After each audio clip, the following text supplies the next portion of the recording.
welcome back to We Are the Batman. I'm Mike. And this is Matthew.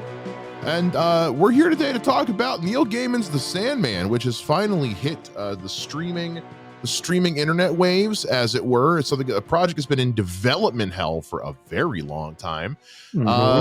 And I know we've talked a little bit about this before the show. I think we've got some slightly differing opinions, some things where we're kind of on the same boat. Am I on par there, Matt? A little bit. I think most of my issue with this show is not directly related to Sandman as it is to binge culture, if that makes any sense. So you're going to be an old fuddy-duddy about it. Gotcha. All right. Very so much. that's the review, guys. Thanks for listening. No, I'm kidding. It's fine. It's people have different feelings about different things based on different reasons. So, but I think there's a lot of things we're also going to absolutely agree on as well. So let's give a little background on this show in particular. So The Sandman is based on a comic series by Neil Gaiman that was released. I'm blanking on the timeline. I believe it ran from in the late 80s to early 90s. 89 to 96. Yes. It tells the story of Morpheus, aka Dream, aka the King of Dreams, aka the Sandman. I could keep going on. He's got like 10 different names. And his family of eternal beings called the Endless, and just lots of adventures and magic and mythology and world building. This was in development hell, this particular show. In 2013, David S. Goyer pitched a film adaptation. Joseph Gordon-Levitt was attached to it. It's over and over again. It's been changed around. Finally, when they announced the show was coming, I honestly couldn't give less of a crap, because this was a series that I read a couple of issues of maybe 15 years ago and never really finished it. Not because I didn't like it, just because I just didn't stick with it. And then, I hear it's coming out, and knowing the development hell that it went through, I was just kind of like, at this point, freaking finally. I mean, just get it out and be done with it. If it's taken this long, how good or how bad could it be? And I found myself overwhelmingly surprised by this one, and in how much I enjoyed it. It is currently the #1 streaming series on Netflix, and probably will remain so for a couple of weeks, and then Cobra Kai season 5 starts. So let's yes. And this is a DC Vertigo adjacent project. In the comics, several DC characters, including Batman, do make an appearance. Not so much in this show. We might get into that a little bit later. But overall thoughts, if you could just give us kind of a broad strokes on this, Matt, how did you feel about season 1 of The Sandman on Netflix? I think it was pretty good. I think it falls prey to a lot of the Netflix shows of, like someone said, this show has to be insert number of episodes. So if I like the show has to be 10 episodes. We have 8 episodes of story. Make it 10. Shit, okay. I feel like this could have been a really good, really solid 8 episode show, that 2 or 3 of these episodes they stretched to make it 10. But as far as acting, casting, directing, cinematography, the visual of this thing, I can't knock it in any way, shape, or form. It's fantastic, especially from somebody who's a comic guy. Like, what I like is when someone says, I'm going to make a movie based on a comic, and I can see the panels in the movie. And this show really did that very, very well. To the point where, like, especially, like, I know some people get annoyed with, like, you switch the ethnicity of a character. So I know that a lot of people originally, like, had an issue with them switching Death from quote unquote white to. I'm sorry she couldn't be an 8-year-old goth girl, pervs. Sorry. Yes. Yes, but it was like she was in the comics. She's a tiny little goth child. Like, I'm sorry you didn't get your big titty goth girlfriend in the show. Yes, but what we got was really good. It was outstanding, and like stuff like that where I'm like, sometimes you have to swing for the fences, and it pays off, and you just blast out the scoreboard, and that's what I felt like when it came to most of the casting. most of the show. It's outstanding. Unfortunately, I just think it's not my cup of tea, so I didn't love it. If that makes sense. No, I'm totally with you, man. Yeah, yeah. Because there was a particular of swapped casting that takes place in this show, which at first I was a little like, okay, but you better be going somewhere with this. And then when I found out the reasons why it was switched out, I was like, oh, okay, well that makes all the sense in the world. Fine, I can live with that. And there were a couple characters that popped up. It's interesting with this show because they're kind of playing with their own lore because the show itself is DC adjacent, Yes. but it also in a couple of episodes directly acknowledges that DC Comics and Warner Brothers exist in this world because like the kids watching the Justice League cartoon on a TV at one point. So that's probably another reason why certain characters had to be altered because it's like, well, we can't have one and the other. And I think that the Sandman, while in the comics, does interact with DC characters. You don't need him to.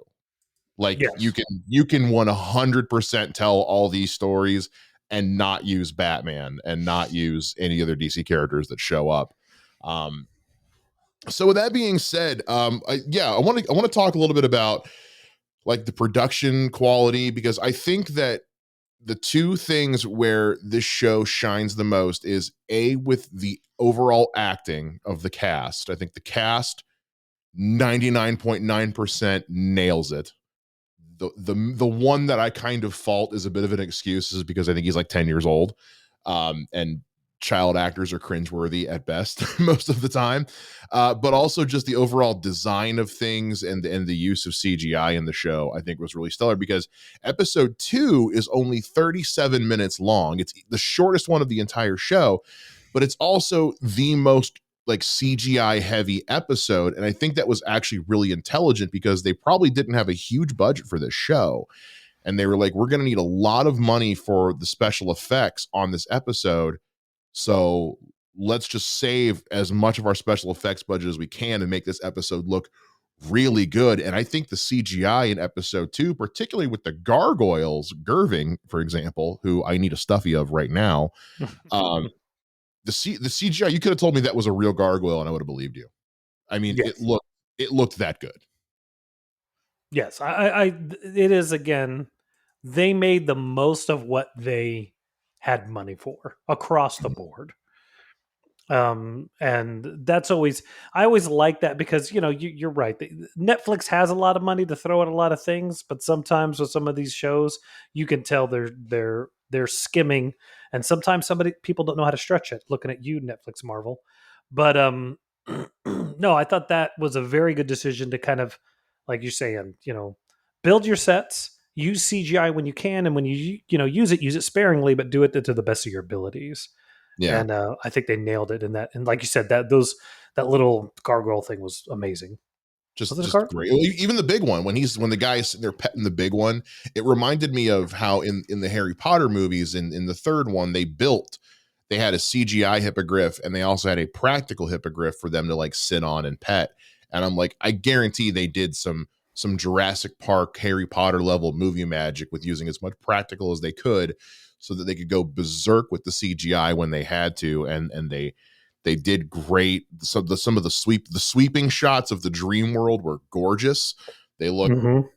a lot better than anything the Rings of Power are doing from those couple of trailers. Not looking forward to watching that, but I'm totally gonna watch it. With this one, and then also with again the acting. I mean, first of all, you're getting class actors like David Thewlis, Gwendolyn Christie, Jenna Coleman, Tom Sturridge in this thing, but also a lot of lesser knowns, a lot of maybe first timers, and I feel like just the directors who handled these episodes, whether it was Jamie Childs, Mike Barker, Andres Andres Baez. I'm pronouncing this name incorrectly. There's a bunch of different actors. Whoever was directing these episodes really knew how to work. And I know Neil Gaiman was also heavily involved as an EP with the show. They really got the best possible acting out of their characters, out of their actors as they could. Yes, definitely. And even with like it's kind of hard because death is he doesn't do much as far as like emotional range. You mean Dream? What did I say? You said Death. I got to get Dream. Yes, Dream or Morpheus or Morbius or whatever the 80 different names. Yeah. And I kind of started making this joke of like I was like, no, anytime I was like, I'm gonna be Dream, and I would just sit there and stare at somebody. And then they would ask me a question, I would just stare and then take like a minute and then start talking. And my wife was like, he's not like that. Stop doing that. But it was but it was even in these moments where he had to be silent, he had to be acting like I don't know how much acting you've done, and I can't say what I've done is acting, but I've been in movies. And that stuff is not easy. To do that showing you're thinking or observing without it just looking dead is difficult. And at first I was like, what is this guy doing? And then as each episode went on, I was like, no, this guy is nailing this performance. And it's just one of those, I like an actor who can do something out of nothing. You know, Yeah. anybody can talk, anybody can regurgitate lines, but to just observe or to think and see that on his face, I thought was outstanding. I put him up there with people like Ryan Gosling or Robert Pattinson, who I always talk about how are great, are really good at acting with their eyes.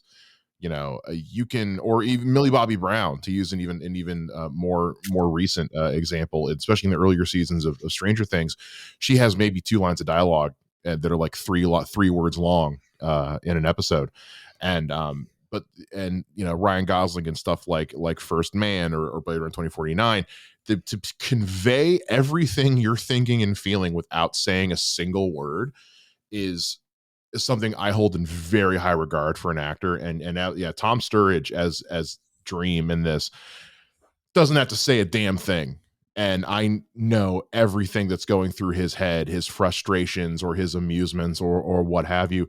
But so that when he does open his mouth and does say something, you are hanging on every word. Yes. And of course, like we said earlier, the girl who played Death. I mean, yeah, Um, get her a show now. yeah, Kirby Howell Baptiste as Death. Yes, because I know Death got her own spin-off comic. Yes.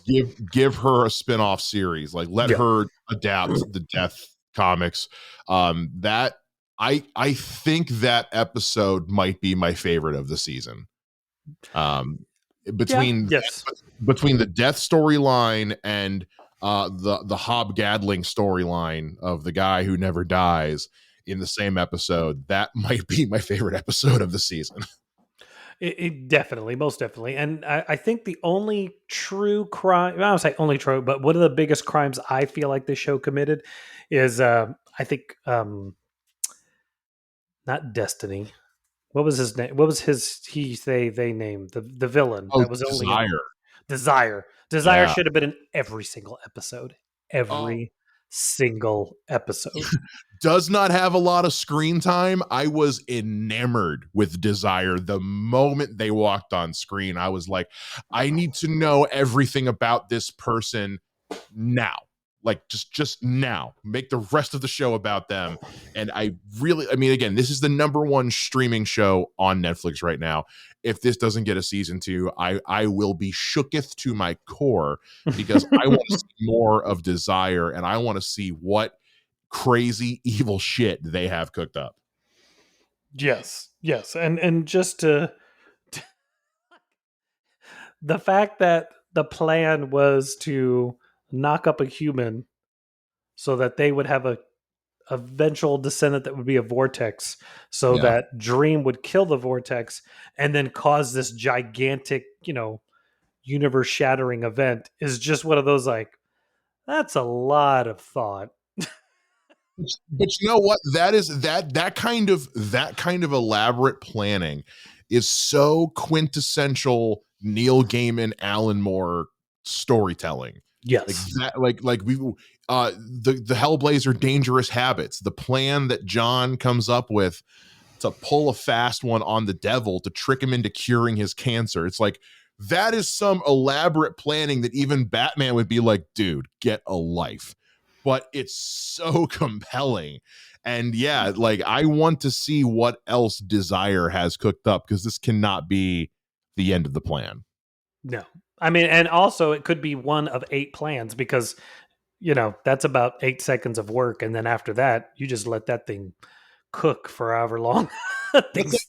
let's have Desire and Batman just like get together for lunch and compare notes and laugh like, oh my god, do you have any idea how many plans I have for him, dude? I have so many plans, so Yeah. many plans. Yeah. Like I've got a whole folder on my computer. I yeah, all over. Like I said, the only real acting I really had a problem with was Eddie Karanja, who played Jed, the Rose's younger brother.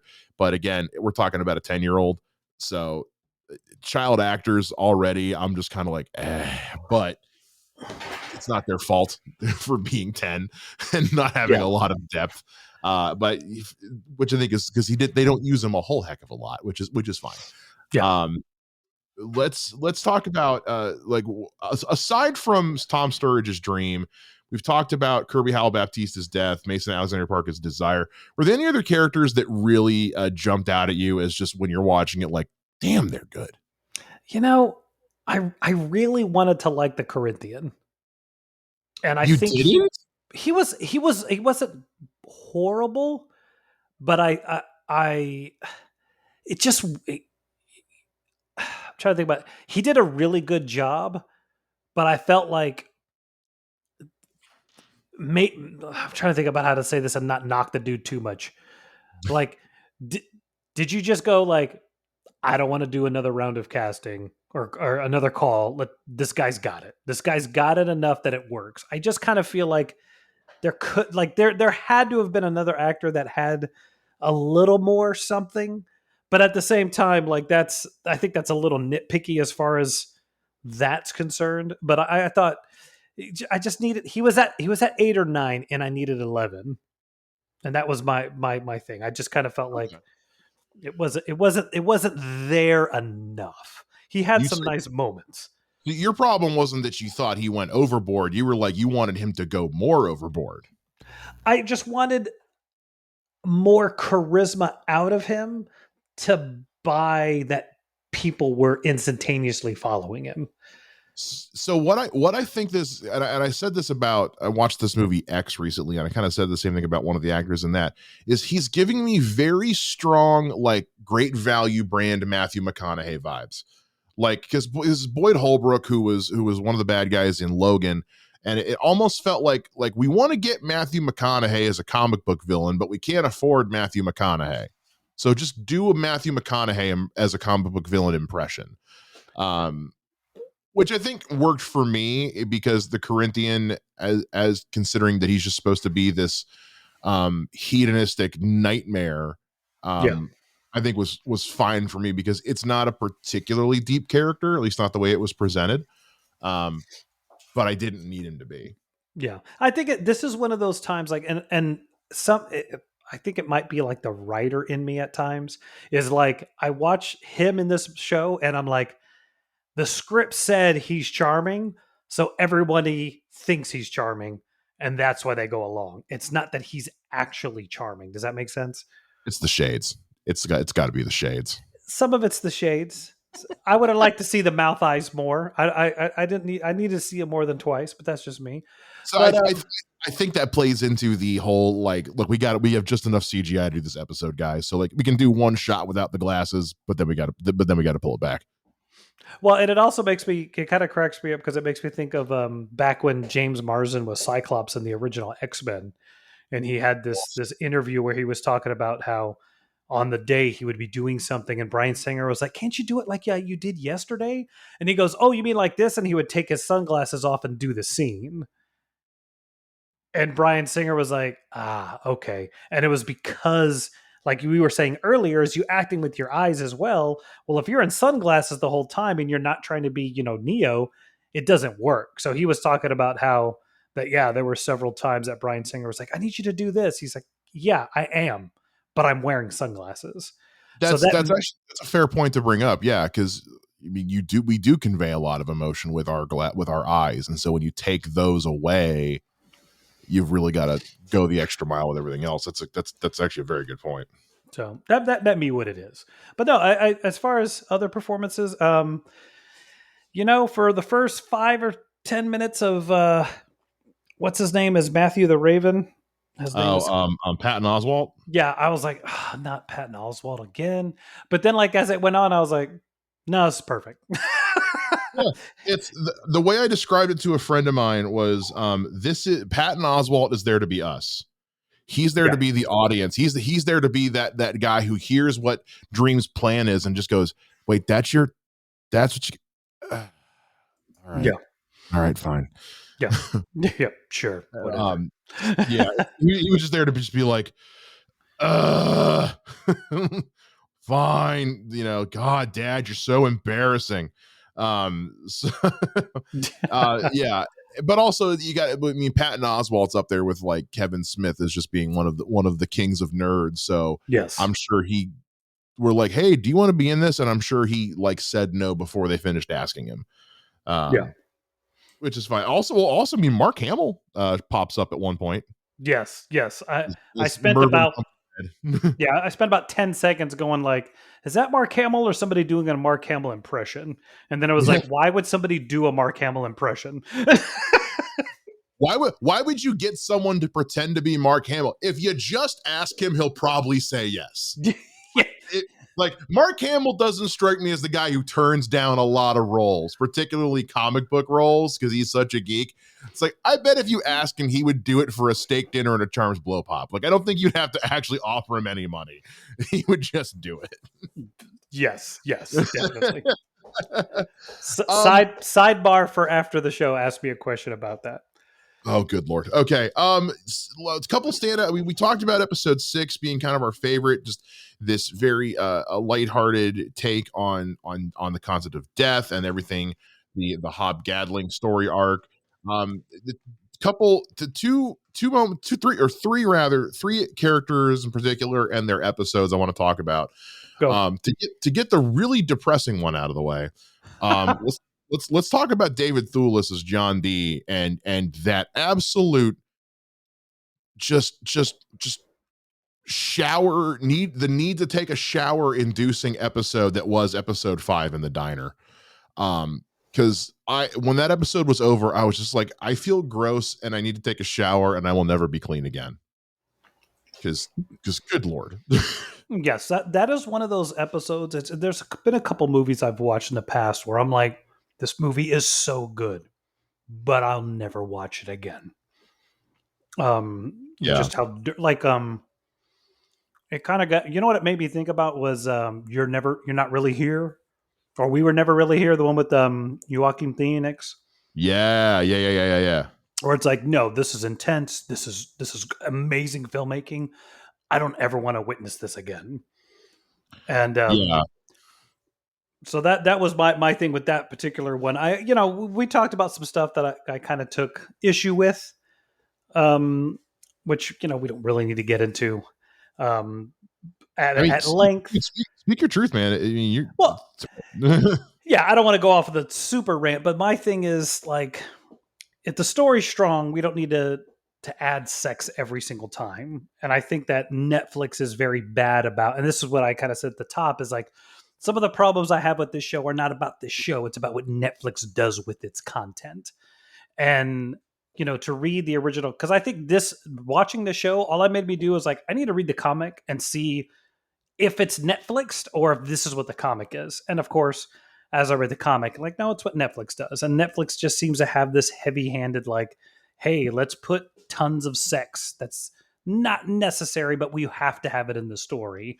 Or, I'm not against homosexuality, but I feel like, they're definitely pushing that whole agenda across the board with all their content. And I don't say it bothers me, but it's just one of those times of like, okay, Netflix, let's reel it back just a teeny little bit. Like, I get it. I'm not saying there aren't homosexuals everywhere, but I don't know. That was my only kind of like the Corinthian is gay. I get it. I don't need to see him make out with more than one person in this entire show.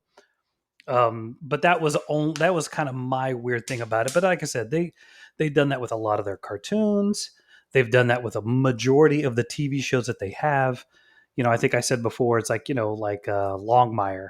It's like once they got that show, suddenly there were sex scenes in the show. So that was my only thing. I think with the level of filmmaking you had in that fifth episode, I didn't need to see as much sex as I saw in that particular episode. I could have done without it and gotten the same thing out of it. But that's just me. I know that I'm a little more sensitive to that than most people like you. Yeah, that's one of those things that doesn't bother me in the slightest, to the point where I don't notice it. So, because we kind of went back and forth on that, where I was like, he keeps saying there's a ton of sex in this show. I don't remember there being that much, but again, I don't notice because it doesn't bother me.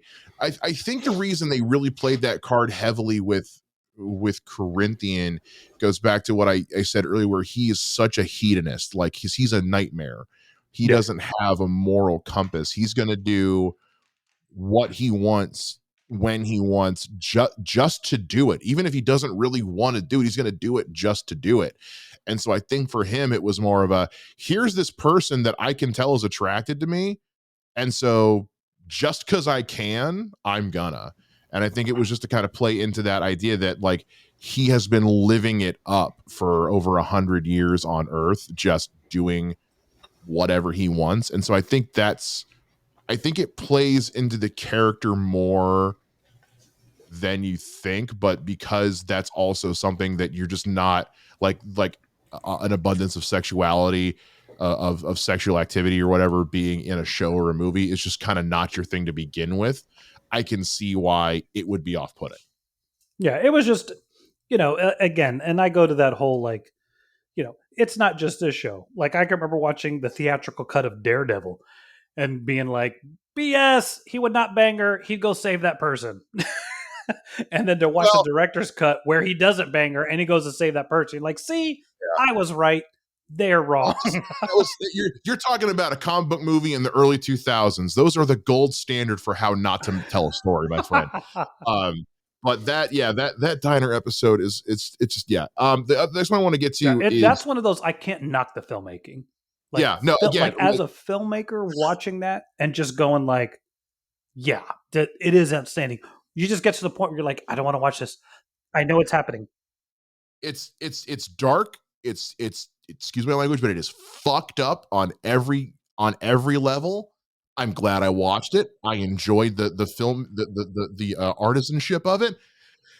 I never need to watch that again though, because A, I'm never going to forget it, and B, it is unpleasant, and it's supposed to be unpleasant, Yeah. and it does its job well. The next one I want to get into is I want to talk about Gwendolyn Christie as Lucifer Morningstar, because when this casting was announced, I was like, okay, all right, you have my attention. I was really interested to see how, because I know originally they considered getting Tom Ellis from the Lucifer TV show, but ultimately because they were trying to have the separation between the show and the DC Comics stuff, I get why they didn't. Also, I don't feel like he would have worked in this show the way it turned out. So it works. I think the way they did it works fine. What did you think of Gwendolyn Christie from Game of Thrones as Lucifer Morningstar? I thought she was fine. I have no praise, no detraction, if that makes sense. Like She's just there. she I think she did it. I think ever since the Constantine movie, there's been this thing of like, let's make Lucifer a girl or a woman or played by a woman. And I was like, cool. Like I think Constantine movie it was Peter Stormare. oh, I'm sorry, Gabriel. It was Gabriel. So Speaking of Gabriel, turning these angels into females. Sorry. Well, getting my evil angels mixed up. you get Tilda Swinton, who I understand is a woman, but she does androgynous better than David Bowie. Yes. So you could roll that Gabriel as male or female, however you want, and I'd believe you. I was about to say, Peter Stormare plays the devil, and he's awesome.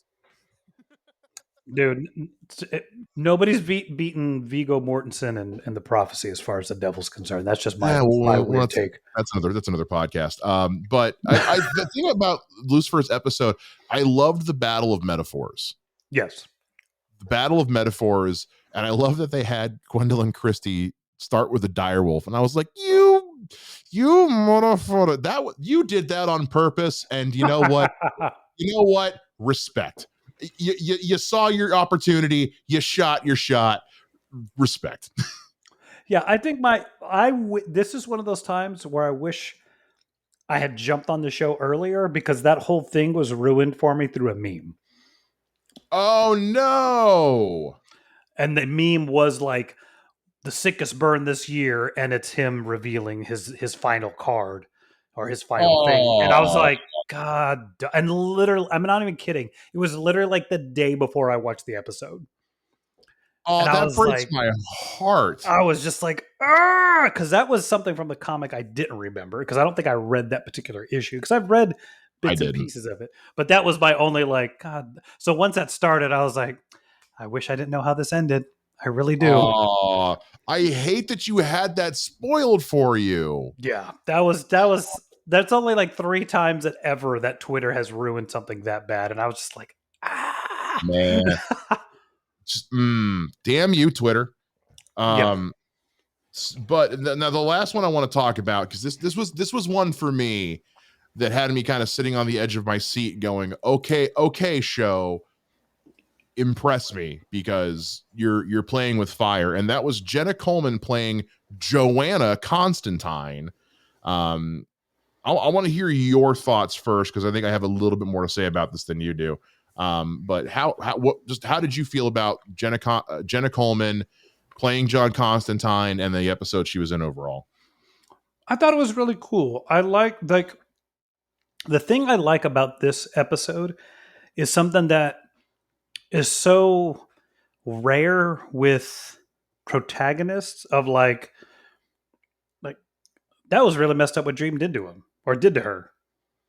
To create a dream for her who's I'm a horrible person, I broke up with this person, and then to play a gambit against her to kind of lull her into this situation. I just thought that was cool as all get out because now you've got like for lack of a better term, who can out dickhead each other.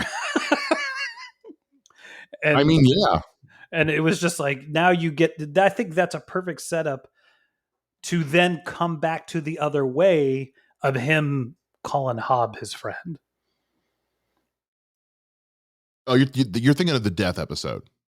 No. What I'm talking about is Oh, past Joanna Constantine. Gotcha. I'm on board. Okay, I got so it. that Okay. like you see him being this cruel ish to Constantine, but then to later on admit to being friends with somebody. Yeah. I just think was really it's a cool story arc for him, but it is a very it was a very cool episode. I did spend about 2 seconds going, Johanna Constantine. Oh, they can't get the rights to John Constantine. All right, I'm Yeah. on board now. So I had to do some googling. So here's where I'm going to go on my spiel a little bit. So Constantine, I know we do a Batman podcast because Batman's my number one. Batman's more my letter A, and Constantine is my number one. Like Batman to me is S tier.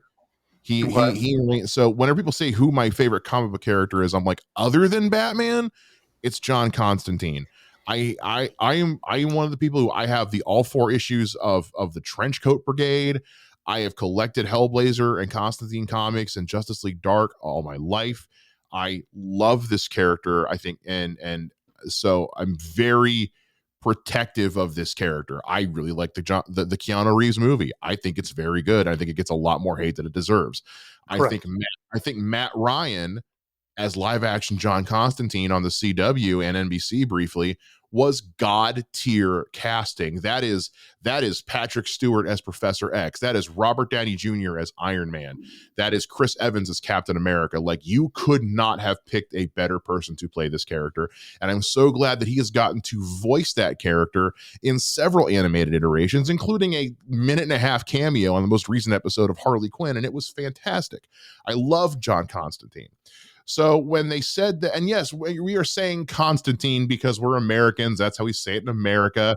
I know there's been a long-standing thing like, no, it's pronounced Constantine. I get it.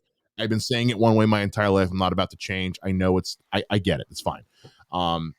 So and I didn't know they were doing Joanna Constantine in this show. So they're like, oh, it was sold to someone named Joanna Constantine. And I paused. I was like, I'm sorry, it was sold to who? It was sold to, and I sat up in my seat and I was like, y'all better make sense of this real fucking quick because I'm about to throw some shit. Because you're telling me I have the opportunity to have John Constantine in this show and I'm not getting it, then it better be, then A, you better have a damn good reason why, and B, whatever you're doing better rock. Yeah. Now, through my own Googling, now I will say Joanna Constantine does exist in the Sandman comics as John's ancestor. So that part was spot on, especially in episode 6 where Jenna Coleman comes down as Joanna Constantine. It's like, okay, yeah, this is straight out of the comics as is. They kind of Doctor Who'd it a little bit, but I'll get into that in a sec. So the reason they did what they did is because technically the rights to John Constantine are owned by HBO Max. And that they have been developing a new Constantine series for HBO Max for about a year now. That's why they couldn't do it in the show. Okay, fine. I can live with that. Because at that point, y'all didn't have a choice. And you're not about to do Sandman without some version of Constantine. Yeah. I just figured they weren't going to do it this season. I hadn't heard anything. So when I heard they were doing it, and so in the episode when they say this is how we're doing it, I was like, okay, impress me. Now I love, and I didn't know Jenna Coleman was in the show. Now I love Jenna Coleman. I loved her on Doctor Who. She was one of my favorite companions on Doctor Who. She was great with Matt Smith, and she was great with Peter Capaldi.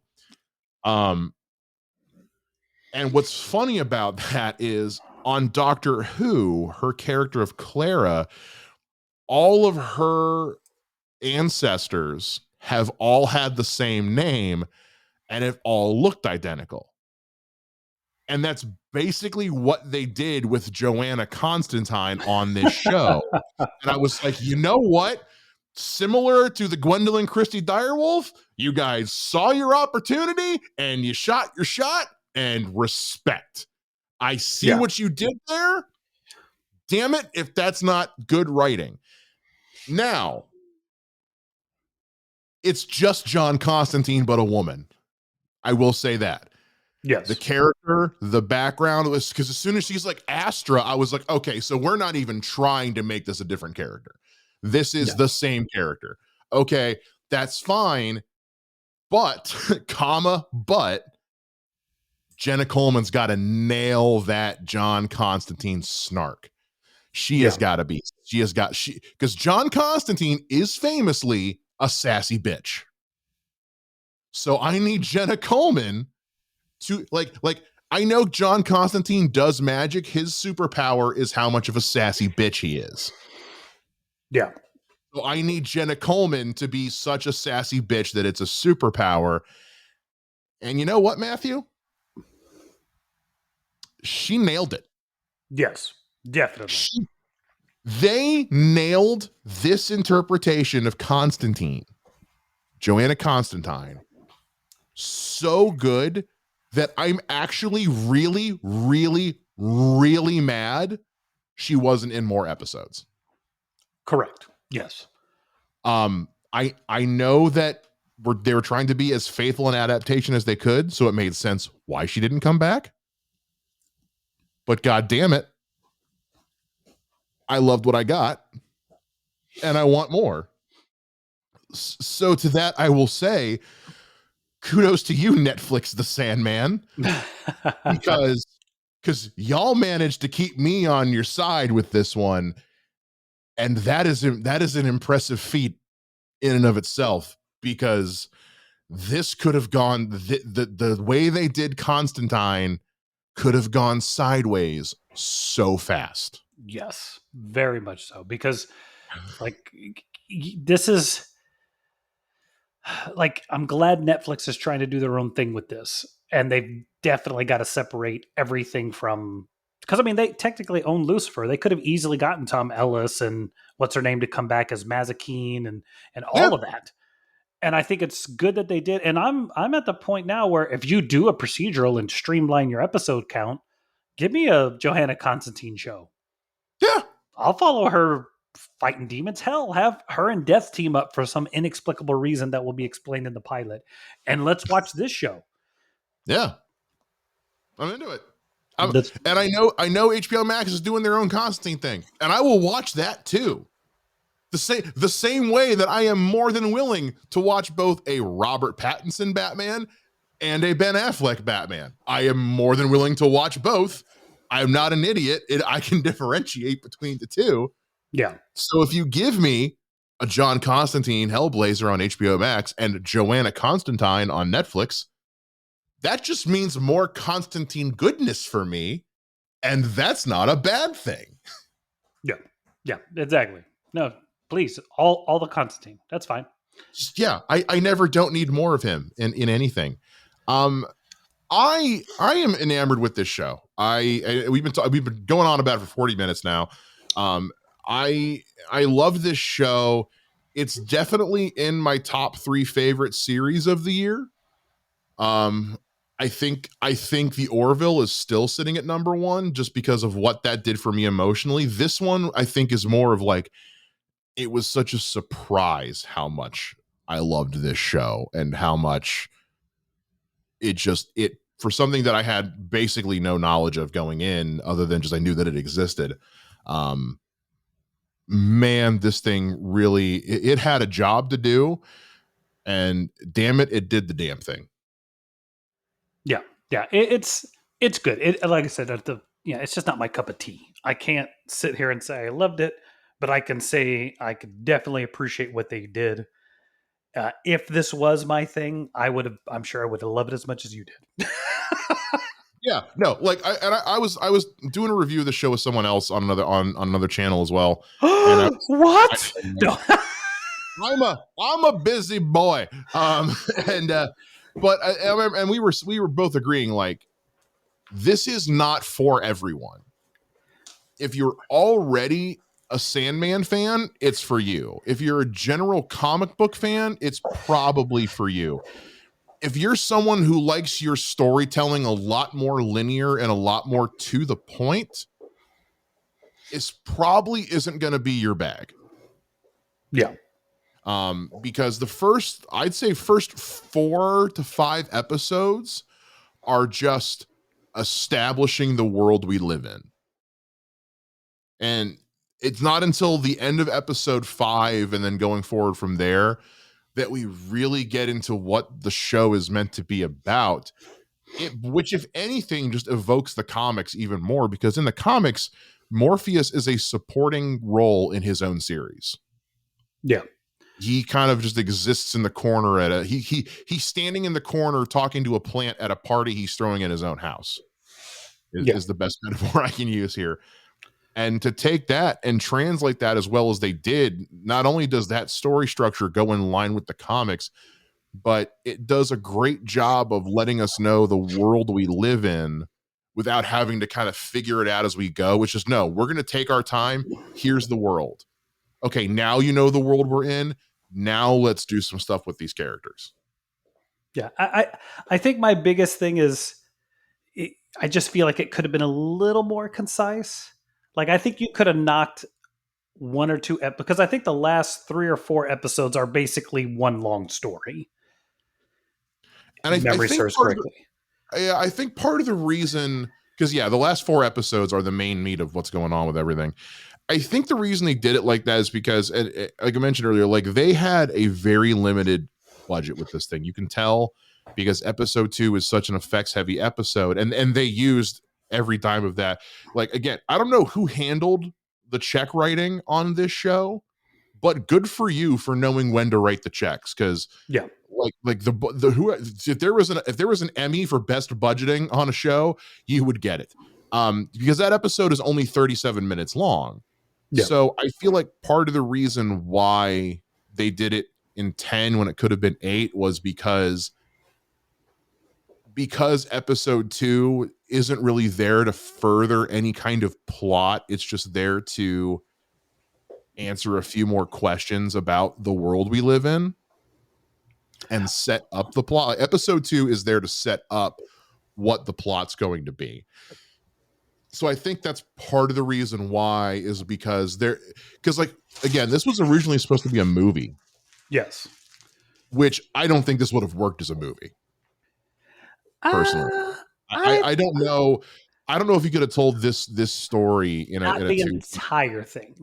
Not the No, I mean entire. You could have done those him regaining his powers by the end as a movie. that. Yes, this the whole story of this season. No, Yeah, not the whole. but And that's where my thing. And it's again, this is not me attacking Sandman.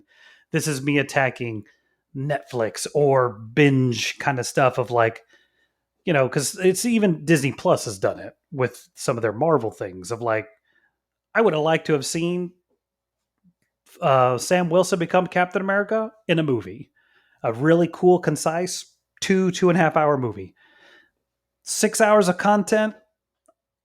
It was fun, but you could have streamed that down. Because I think what happens is take the other Captain America out of that show and just make it about Falcon going against the Flag Smashers and he becomes Captain America through that process. Really cool 2 hour movie, 2.5 hour movie. Really drawn out 6 episodes. I just like that. That's where I think this, for me, like give me a good, solid, concise 2 hour movie or 2.5 hour movie or 6 episode season. Ends with the Corinthians saying, like, oh wow, he forgot about me. And now my second season is the Corinthian. Cool. Let me do that. That is where I kind of, for me personally, this show, the latter half, I check out. Like and I think part of it is because I'm not into the Corinthian as far as a villain.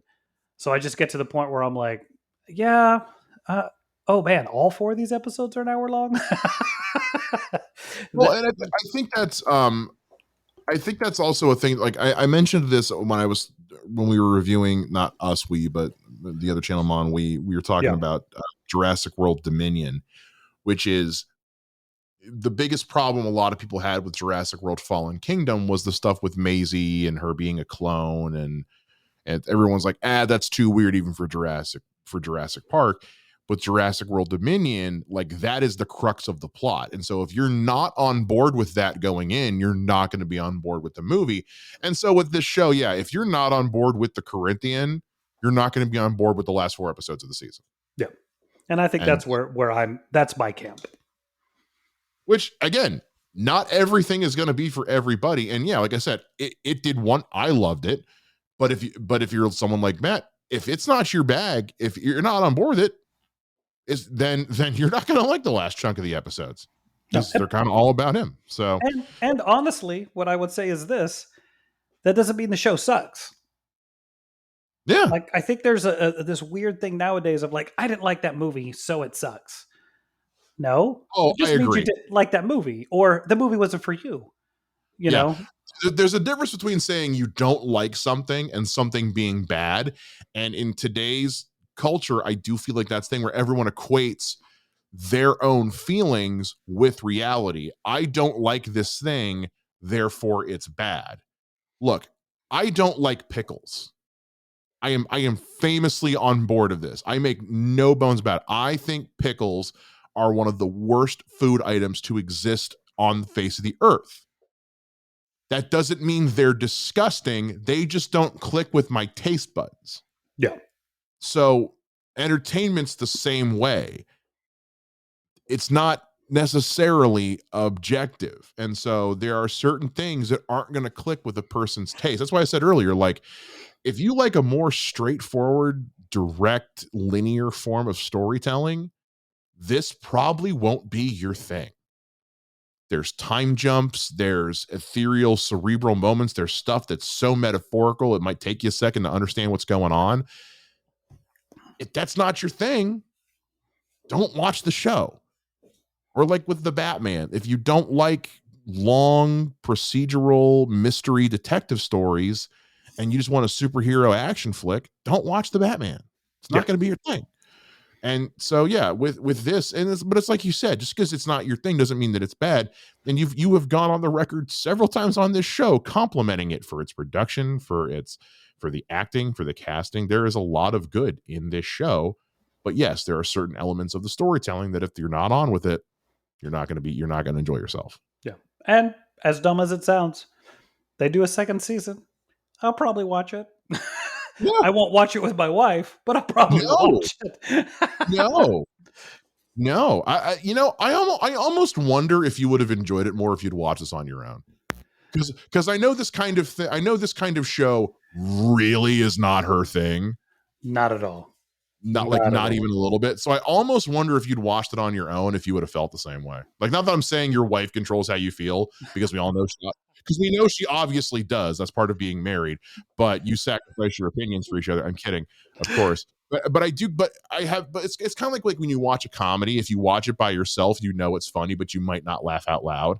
Versus watching a comedy with other people. I wonder if her not being into it made you look at it a different way. No, honestly, she's the one at the beginning that kept going like, no, let's keep going. And then it wasn't until episode 5 with the diner that she checked out. And but I have a feeling that episode made a lot of people check out. Yeah, exactly. And again, not because it's bad, just because it's a lot. It's a lot. It's a lot. But listen, we've talked about this for over an hour now, and it's one of those shows, but I think that's kind of the beauty of this show, is because there is so much to talk about, and it elicits a lot of emotions and a lot of thoughts and feelings. So we want to know what yours are.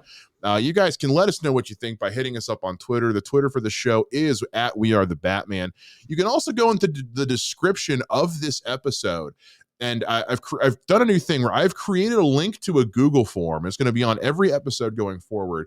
You guys can go to this Google form and you can leave us your comments. You can leave us your questions, your criticisms, if you have ideas for other things you want us to cover. So let us know what you thought of the show on that Google form as well. And you can also find me on Twitter @Mr. Mike Shea. You can find me at Mr. J Ninja. We look forward to hearing from you guys. Thank you so much for tuning in, and we will see you again next time with another episode. Same bat time, same bat podcast channel. See you next time.